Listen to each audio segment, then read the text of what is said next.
স্বাধীনতা তার বিরোধী শক্তিরা সেই হবে এগুলো আমি কথা শেষ করছি। সবার যেভাবে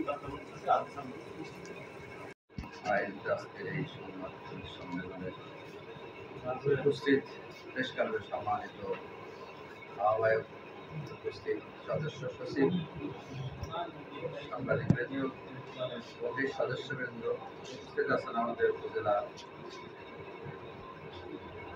আমির মাস্টার, উপস্থিত বিভিন্ন ইউনিয়নের চেয়ারম্যান ভাইয়েরা, উপস্থিত সদীবৃন্দু, আরও উপস্থিত আছেন বৈষম্য বিরোধী আন্দোলনের নেতৃত্বদানকারী ছাত্র ভাইয়েরা, আসসালামু আলাইকুম রহমতুল্লাহ। আমরা জাতির প্রতি আমার আন্তরিক শুভেচ্ছা এবং আদাব। সম্মানিত উপস্থিতি, আমরা একটা জিনিস গর্বের সাথে স্মরণ করব। বাংলাদেশে যে একটা জগদ্দল পাথর বসেছিল, যেটার প্রায় দীর্ঘায়ু হয়েছিল 15 থেকে 17 বছর, সেই জগদ্দল পাথরকে সরিয়ে দিতে বাংলাদেশের আপামর জনতা তথা এদেশের বৈষম্য বিরোধী যারা ছাত্র এই আন্দোলন করতে গিয়ে যারা শহীদ হয়েছেন, আমরা সেই শহীদদের আত্মার মাগফিরাত কামনা করি। যারা আহত হয়েছেন সেই সমস্ত আহত ভাইয়েরা যেন অতি তাড়াতাড়ি আরোগ্য লাভ করেন, আমরা আল্লাহর দরবারে তাদের সুস্থতা কামনা করি। ভাই সকল, আসলে আমরা মিঠাপুর উপজেলায় চেয়ারম্যানরা নির্বাচিত হয়ে একটা অংশের যে চেয়ারম্যান, আপনাদেরকে সাক্ষী রেখে বলতে চাই যে দুইটা যদি আপনারা ভাগ করেন তা একটা অংশ আমরা কয়েকজন চেয়ারম্যান, আমি বলবো না কারা কারা। আমাদের কর্মকাণ্ড আপনারা দেখে যাচ্ছেন, আমরা জবাবদিহিতা নিয়ে স্বচ্ছভাবে এই দায়িত্ব পালন করে যাচ্ছি। আপনারা আমাদেরকে সহযোগিতা করছেন। যদি আমরা একটু বিচ্যুত হই, আপনারা আমাদেরকে কিন্তু সবসময় পাশে থেকে সংশোধন করে দেওয়ার চেষ্টা করেছেন, আমরাও সেটা গ্রহণ করেছি। এই জন্য আপনাদেরকে আন্তরিক ধন্যবাদ জানাচ্ছি যে আপনারা আমাদের পাশে ছিলেন, আজও পাশে আছেন, আগামীতেও পাশে থাকবেন, এই আশাবাদ। আসলে হয়তো বা কারো এইরকম সুশৃঙ্খল পরিবেশে সুষ্ঠু বন্টনের মাধ্যমে আমাদের যে ইউনিয়ন পরিষদ চালিয়ে যাচ্ছে, হয়তো কারো না কারো দাপ্তরদামা হয়ে গেছে। সেই কারণে তারা সামনের দিক থেকে না আসতে পেরে, আঘাত না করে তারা পেছনের দিক থেকে আঘাত করার চেষ্টা করছে। আমরা আজকে আপনাদের সামনে সাংবাদিক ভাইদের উদ্দেশ্যে আমরা বলবো যে আমরা একজন জনপ্রতিনিধি, আইনের কাঠামোর সাথে আমরা অঙ্গাঙ্গিভাবে আবদ্ধ, আইনের সাথে আমরা বাধা।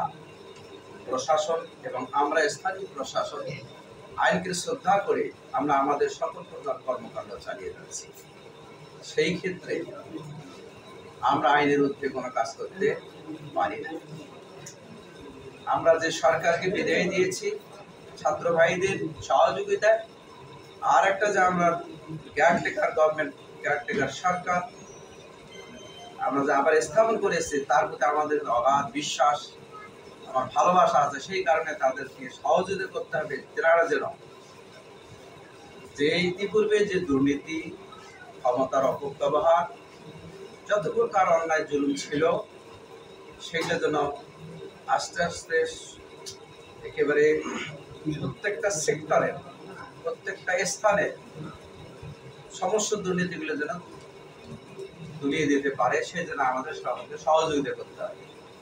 সেই সহযোগিতা না করে যদি আমরা যারা এই যে জবাবদিহিতার মানসিকতা নিয়ে যারা প্রশাসনিক কর্মকাণ্ড চালিয়ে যাচ্ছে, তাদেরকে যদি বিব্রত করা হয়, তাহলে আমরা অত্যন্ত দুঃখিত এবং দেখি।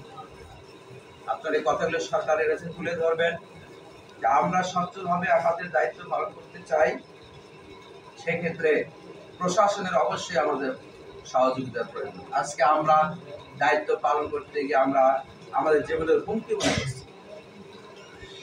এটা দেখভাল হচ্ছে রাষ্ট্রের এবং প্রশাসনের। আমরা আপনাদের মাধ্যমে দেশবাসীকে জানাতে চাই, আমরা যেন আমাদের এই কার্যক্রম আমরা আমাদের এটা পুকুরের জন্য আমরা স্বচ্ছতার জবাবদিহিতামূলক কাজে আমরা যেহেতু নিয়োজিত আছি, তেনারা যেন আমাদের কাজ সুন্দরভাবে সুষ্ঠুভাবে চালিয়ে যেতে পারি, এই সহযোগিতা চেয়ে সকলের সুস্বাস্থ্য দীর্ঘায়ু কামনা করে আমার সংক্ষিপ্ত কথা এখানে শেষ করছি। গত নির্বাচনে 7টি ইউনিয়নে জয়লাভ করার পরে যারা আমাদের কাছে পরাজিত হয়েছেন, যারা আদর্শিকভাবে পরাজিত হয়েছেন, সেই পরাজিত শক্তি বরাবরই আমাদের বিরুদ্ধে ষড়যন্ত্র করছেন।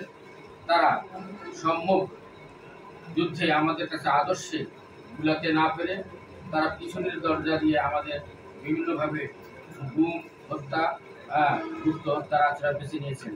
আপনারা জানেন আমাদের 3 নং পায়রাওয়ানের জনপ্রিয় চেয়ারম্যান জনাব মাহবুবুর রহমান ভাইকে এমনই কায়দায় হত্যা করা হয়েছে। এই হত্যা আমরা তৎক্ষণাৎ প্রতিবাদ জানিয়েছি। হত্যাকারী একজন এখন পর্যন্ত জেলে আছেন, কিন্তু হত্যার মোটিভ এখনো উদ্ধার হয়নি। আজকের এই সাংবাদিক সম্মেলন থেকে আমি ওই হত্যার রহস্য উদ্ঘাটনের জন্য প্রশাসনের কাছে জোর দাবি জানাচ্ছি। আর 4 নং ভাবনি ইউনিয়নের চেয়ারম্যানের বিরুদ্ধে যে ষড়যন্ত্র করা হয়েছে, তার উপর তাকে হত্যার উদ্দেশ্যে যে হামলা করা হয়েছে, তা দ্রুত আইনের আওতায় নিয়ে এসে শাস্তির ব্যবস্থা করা হোক। নচেত আমরা জনপ্রতিনিধিরা আমরা নিরাপত্তাহীনতায় ভুগব, আমরা জনগণের সেবা নির্বিঘ্নে দিতে পারবো না। আপনারা জানেন রাত 2টা 3টায় যদি একটা এলাকায় একটা ঘটনা ঘটে, অবশ্যই আমাদেরকে যেতে হয়। যদি এই ধরনের নিরাপত্তাহীনতায় আমরা ভুগি, তাহলে কিভাবে আমরা জনসেবা করব? আপনাদের মাধ্যমে প্রশাসন সহ দেশের কর্ণধারদের আমি আজকের এই সাংবাদিক সম্মেলন থেকে আহ্বান জানাবো, অতি দ্রুত আইন শৃঙ্খলা নিয়ন্ত্রণে আপনারা পদক্ষেপ নেবেন এবং এই ঘটনার সুস্থ তদন্ত করে তাদের দোষী ব্যক্তিদেরকে আইনের আওতায় নিয়ে আসবেন।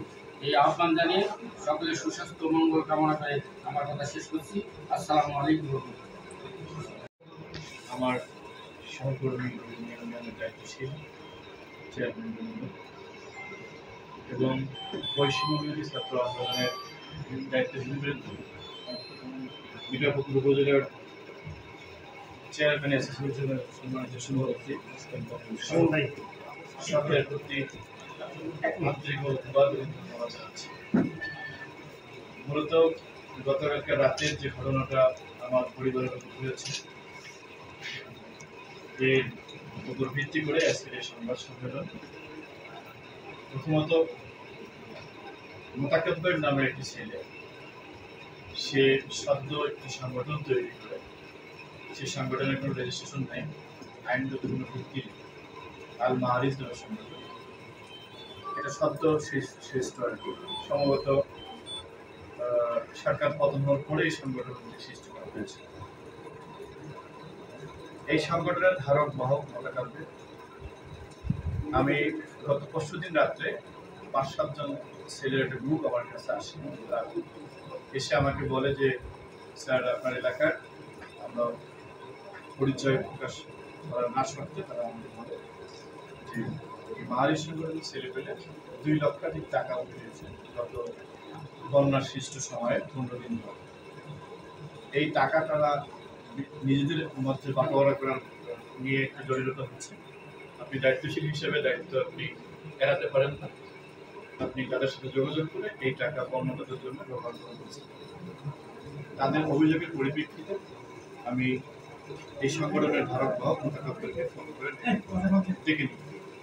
ডেকে নেওয়ার পরে তাকে আমি জিজ্ঞেস করি, তখন সে আমার কাছে স্বীকার করে যে হ্যাঁ, টাকা আমরা উত্তোলন করেছি, কিন্তু আমরা এখন কোনো টাকা দিতে পারিনি, দেই। তো তারা যত পরিমাণ টাকা উত্তোলন করেছে আমার জানা মতে ঠাকুরবাড়ি, ধানি, মাঠরা, বালানা, মিঠাপুকুর, ছটিবাড়ি, পীরগাছা উপজেলার বিভিন্ন হাট বাজার, মোটামুটি বিরাট অঞ্চলে তারা এই টাকাগুলো সংগ্রহ করেছে, কিন্তু তাদের কাছে রেখে দিয়েছে। টাকাটা তারা বন্যার জন্য ব্যবহার করেননি। আমি তাদেরকে বলি টাকাটা সরকারের যে ফান্ড আছে বন্যা দুর্যোগের জন্য প্রধান উপদেষ্টার ফান্ডে এই টাকাটা তোমরা জমা দিয়ে দাও, অথবা আসুন্না ফাউন্ডেশনে দিয়ে তোমরা ফেসবুকে রিসিভ কপিটা প্রচার করে দাও, তাহলে আমরা জনগণকে বলতে পারবো টাকাটা তোমরা বন্ধ করেছে। এই কথা বলে আমি তাকে বিদায় দিই। বেলা 3টার দিকে আবার সংবাদ আসে যে না, তারা টাকাটা দিবে না, তারা টাকাটা 3 ভাগ করবে। 1 ভাগ তাদের সংগঠনের জন্য রেখে দেবে, 1 ভাগ তারা নিজেদের মধ্যে বাটোয়ারা করে দেবে, আর 1 ভাগ নিয়ে তারা বন্যার্ত এলাকার জন্য সফরে চলে যাবে। আমি এরকম সংবাদ পেয়ে তাদেরকে আবারও ফোন করি, তারা বিভিন্ন অজুহাত দেখায় আমাকে। আমি বলি যে না, অজুহাত শোনার সুযোগ নেই, তোমার টাকাটা দ্রুত করে হবে, আর তোমার বিরুদ্ধে অনেক অভিযোগ আছে, সুতরাং তোমার টাকা কোনো সুযোগ নেই। এরপরে আমি সন্ধ্যার পরে আবার একটা ফোন পাই। ফোনে ওদের একটু মাধ্যমকে তারা ব্যবহার করে তারা আমাকে বলতে ছেলেপেলেরা সব করছে, তারা টাকাটা নিয়ে যাবে, আপনি টাকাটা নিয়ে যাওয়ার অনুমতি দেন। বললাম যে না, আমি এটা পারমিট করতে পারি না, টাকাটা সরকারি ফান্ডে জমা দিয়ে দেন। ওরা 2 লক্ষাধিক টাকা আদায় করলেও কিন্তু ওরা 40,000 টাকা স্বীকার করেছে তাদের কাছে আছে গতকাল পর্যন্ত। আমি বলি যে না, এরকম টাকা আপনাদের রাখার সুযোগ নেই, টাকাটা আপনারা পাঠিয়ে দেন। শুধুমাত্র এতটুকু কথা বলার পরেই তারা সংঘবদ্ধ চক্র, অত্র সংগঠনের সবগুলো আওয়ামী পরিবারের সন্তান এবং সবগুলো আওয়ামী লীগের ছাত্রলীগের সাথে জড়িত আছে, এবং এরা আমার বাড়িতে আসে। বাড়িতে এসে একটা মারমুখী ভূমিকা গ্রহণ করে।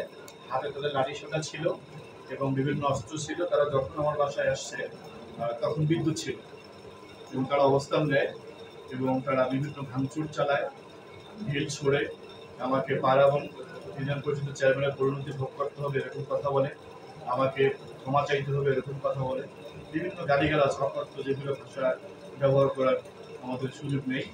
এই এখনো পরিস্থিতিতে আমার পরিবার আতঙ্কিত হয়ে পড়ে, দিশাহারা হয়ে পড়ে, তাদের কেউ সংযম করতে পারতেছিল না।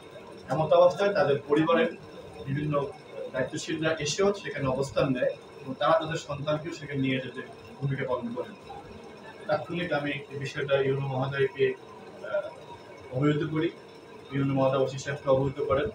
তারপরে আমি ডিডিএল যে স্থানীয় সরকার বিভাগের উপপ্রচারক ওনার কাছে বিষয়টা অবগত করি। উনি আমাকে বিভিন্ন পরামর্শ প্রদান করেন এবং পরবর্তীতে আমার পরিবারের পক্ষ থেকে আমার এক ভাতিজা একটা অভিযোগ থানায় দাখিল করেন। অভিযোগের পরিপ্রেক্ষিতে রাত্রে পুলিশ যায়। পুলিশ যাওয়ার পরে অভিযুক্তদের বাড়িতে পুলিশ যাননি এবং তাদেরকে কোনো থ্রেটমূলক কথাও বলেননি বলে আমরা জেনেছি। আমার সঙ্গেও প্রশাসন কোনো যোগাযোগ করেনি যারা ওখানে গিয়েছিল। আমি নিজেই রাত 2টার দিকে ফোন করি, তখন আমাকে পুলিশের এসআই আলতাফ বলেন যে এরকম বিষয় একটা হয়েই থাকে, এটা কোনো বিষয় না, বিভিন্ন সময় তো বিভিন্ন জনকে পদত্যাগ করানো হচ্ছে, তো ছাত্ররা এরকম করতে পারে। আমি বললাম যে ছাত্র না, বৈষম্যবিরোধী ছাত্র আন্দোলনের সাথে কোনো সম্পর্ক নেই, এবং বৈষম্যবিরোধী ছাত্র আন্দোলনের যারা আমাদের ইউনিয়নে আছে, উপজেলা আছে, তারা কিছু চেনেও না। এরা মূলত ছাত্রলীগের মদতপুষ্ট এবং সেই সংগঠনের সাথে জড়িত। যখন গভর্নমেন্টের পরিবর্তন হয়ে গেল তখন এরা বিভিন্ন প্রকারের এরকম সামাজিক সংগঠন তৈরি করে এলাকায় একটা বিশৃঙ্খলা সৃষ্টি করা এবং তাদের বিভিন্ন মতের প্রতি একটা বিরূপ প্রতিক্রিয়া সৃষ্টি করা হচ্ছে এদের লক্ষ্য। আজকে আপনারা জেনেছেন যে আমার এলাকাবাসী বৈষম্যবিরোধী ছাত্র আন্দোলন এবং আমাদের ইউনিয়ন পরিষদের মেম্বারবৃন্দ এবং এলাকাবাসী যারা আছে তারা ইতিমধ্যে মানববন্ধন করেছে আমার এলাকায় এবং তারা বিভিন্ন দাবি দেওয়া সেখানে তুলেছেন। আমরা আজকে আপনাদের এখানে আসছি। আমরা হয়তোবা এটাকে আপনাদের এখানে না এসে বা থানায় না এসে অভিযোগ না দিয়ে আমরা হয়তো গ্রামে বিভিন্নভাবে এটাকে মোকাবেলা করা যেত, কিন্তু আমরা আইনের প্রতি শ্রদ্ধাশীল, আমরা আইনের সংরক্ষণকারী, আমরা আইনের প্রতি আনুগত্যশীল। আমরা বিষয়টা সাংবাদিক বন্ধুদের মাধ্যমে আমরা জাতি দেশবাসীর কাছে উপস্থাপন করলাম।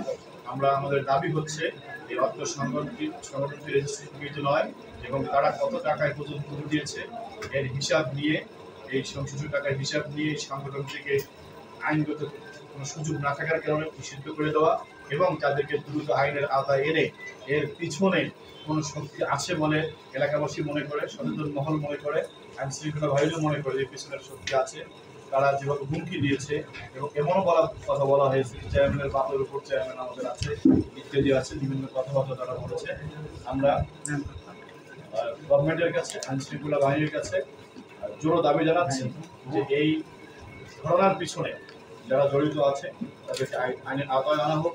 আমরা ইতিমধ্যে দেখেছি আমাদের পায়রাবন ইউনিয়ন পরিষদের চেয়ারম্যানকে নৃশংসভাবে হত্যা করা হয়েছে। সেই হত্যার ষড়যন্ত্রকারীরাও এই একটা ষড়যন্ত্র গ্রহণ করেছে বলে আমরা মনে করি। আপনাদের মাধ্যমে গোটা দেশবাসী, আইন শৃঙ্খলা বাহিনী সকলের প্রতি আমাদের আবেদন, এই ঘটনার সুষ্ঠু তদন্ত করে বিচারের আওতায় আনা হোক। সবাইকে ধন্যবাদ। আসসালামু আলাইকুম। জনগণও মনে করে, আমরা মনে করি আইন শৃঙ্খলা বাহিনী তৎপর হলেই এর বিষয়ে তারা উদ্ধার করতে পারবেন। এখানে যাদেরকে বিরুদ্ধে অভিযোগ আনা হয়েছে, অভিযোগকারীদেরকে 2-4 জনকে যদি পুলিশ যদি তাদের আওতায় নিয়ে জিজ্ঞাসাবাদ করে, আমার মনে হয় যে এই তথ্য তারা উদ্ধার করতে পারবে এবং এলাকাবাসী সহযোগিতা করবে। তারা পিছনে আছে। আল্লাহ শুকরিয়া যে আমরা আজকে মিঠাপুকুরের দুর্দিনে যখন স্বৈরাচার সরকার ক্ষমতায় ছিলেন, সেই সময় আমরা 13 জন চেয়ারম্যান দিয়ে আমরা 7 জন চেয়ারম্যান নির্বাচিত হয়েছি। আলহামদুলিল্লাহ, শুকরিয়া, আল্লাহ আমাদের নির্বাচিত করেছে। আমরা যখন সুন্দরভাবে আমাদের কর্মকাণ্ড পরিচালিত, একজন চেয়ারম্যানকে দা দিয়ে কুপিয়ে হত্যা করা হয়েছে। এটা আমাদের জন্য অত্যন্ত দুঃখজনক, মিঠাপুকুরবাসীর জন্য দুঃখজনক। এটা আমরা তীব্র নিন্দা সহ যারা অভিযুক্ত তাদের শাস্তি কামনা করি, দৃষ্টান্তমূলক শাস্তি কামনা করি। সম্মানিত সাংবাদিকবৃন্দ, আপনারা জানেন এরও জের ধরে গতকালকে 31/8/2024 তারিখ গতকালকে আমাদের আরেকটি অপ্রীতিকর ঘটনা ঘটতে যাচ্ছিল। ঠিক যারা ওই ঘটনার সঙ্গে সম্পৃক্ত, ওই ধরনের যারা ছিল, তারা এই ঘটনা ঘটানোর চেষ্টা করেছে। এই জন্য আমি বিশেষ করি প্রিয় সাংবাদিক বৃন্দদেরকে আশা করি যে আপনারা সবাই ভালো আছেন, এ বিষয়ে অবগত আছেন। গতকাল 31 আগস্ট আনুমানিক সন্ধ্যা 7:30টায় সময় মিঠাপুকুর উপজেলা ভাঙ্গি ইউনিয়নের চেয়ারম্যান জনাব মৌলানা আবদুল্লাহ আল মামুনের বাড়িতে হামলা চালিয়েছে একদল দুষ্কৃতিকারীরা। প্রাথমিকভাবে আমরা জানতে পারছি সাবেক আওয়ামী লীগ সরকারের দোসর স্থানীয় শয়নমণ্ডল, বাদশাহ মণ্ডল, হাফিজারের নেতৃত্বে হত্যার উদ্দেশ্যে এ হামলা চালানো হয়েছে।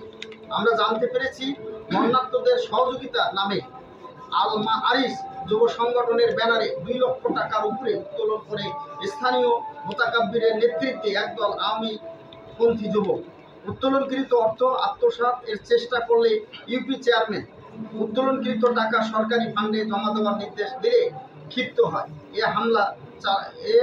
হামলা চালানো হয়েছে। এ বিষয়ে ক্ষিপ্ত হয়ে হামলা চালানো হয়েছে। এ বিষয়ে ভাঙ্গি ইউপি চেয়ারম্যানের ভাতিজা ফাহিম মুনতাসির ওয়াহিদি বাদী হয়ে মিঠাপুকুর থানায় একটি লিখিত অভিযোগ দায়ের করলেও এখন পর্যন্ত কাউকে গ্রেপ্তার করেনি মিঠাপুকুর থানা পুলিশ। আমরা আরও জানতে পেরেছি ভাঙ্গি ইউনিয়নের কাজীপাড়া গ্রামের মোতাকাব্বির হোসেন, রিয়াল মিয়া, নাইম মিয়া, মুরসালিন মিয়া, এনামুল হক, হলুদ, তাজমুল হোসেন, রুকু মিয়া, কুরবান আলী, মানিক মিয়া, হাসিব মিয়া, সাজিদ মিয়া, লাকাত মিয়া, সাকিব মিয়া, হামিদ মিয়া, গোলাম রব্বানি, শিয়ান মিয়া, মুত্তাকিন মিয়া, রিদওয়ান মিয়া, রুম্মান মিয়া, শহীদ মিয়া, রাতুল মিয়া, শয়েন মিয়া, রাফিন, হাফিজার রহমানের রহমান সহ অজ্ঞাত 20-25 জন দেশীয় অস্ত্র সহ লাঠি, সোটা, লোহার রড ও তা নিয়ে সজ্জিত হয়ে চেয়ারম্যানের বসতবাড়িতে অবস্থিত হোমিওপ্যাথিক ফার্মেসিতে প্রবেশ করে দরজা, টেলিভিশন, চেয়ার, টেবিল ভাঙচুর করে আনুমানিক 39,000 টাকার ক্ষয়ক্ষতি করে ও ক্যাশ টেবিলের ড্রয়ারের থেকে 86,000 টাকা বাইর করে নিয়ে যাওয়ার সময় দেশীয় অস্ত্র উঁচিয়ে চেয়ারম্যানকে প্রকাশ্য হত্যা করার হুমকি প্রদান করে। আমরা চেয়ারম্যানের নিরাপত্তা নিয়ে উদ্বিগ্ন, আমাদের নিরাপত্তা নিয়ে উদ্বিগ্ন। ইতিমধ্যে আমাদের পায়রাবন ইউনিয়নের চেয়ারম্যান মাহবুব রহমান ভাইকে কুপিয়ে হত্যা করা হয়েছে। অতি দ্রুত ভাঙ্গি ইউনিয়নের চেয়ারম্যানের উপর হামলার সঙ্গে জড়িত ও মদতদাতাদের খুঁজে বের করে আইনের আওতায় আনার জোর দাবি জানাচ্ছি। তো আমি বিশেষ করে আপনাদের সাংবাদিক বৃন্দকে অনুরোধ করব যে আপনারা জাতির বিবেক, আপনারা সাংবাদিক বৃন্দ জাতির বিবেক, আপনারা সত্য বস্তুনিষ্ঠা, আপনার সংবাদ এটার ভিতরে ঢুকিয়ে কিভাবে পরিবেশন করা যায় এবং আমাদের আইনশৃঙ্খলা বাহিনীকে কীভাবে এটা সহযোগিতা করা যায়, আপনাদের দ্বারা আমরা এটা আশা করি। এই আশাবাদ ব্যক্ত করে আপনাদের সকলে সুস্বাস্থ্য দীর্ঘায়ু কামনা করে আজকে যারা এখানে উপস্থিত হয়েছে সবারই সুস্বাস্থ্য দীর্ঘায়ু কামনা করে সংক্ষিপ্ত কথা এখানে শেষ করছি। আসসালামু আলাইকুম।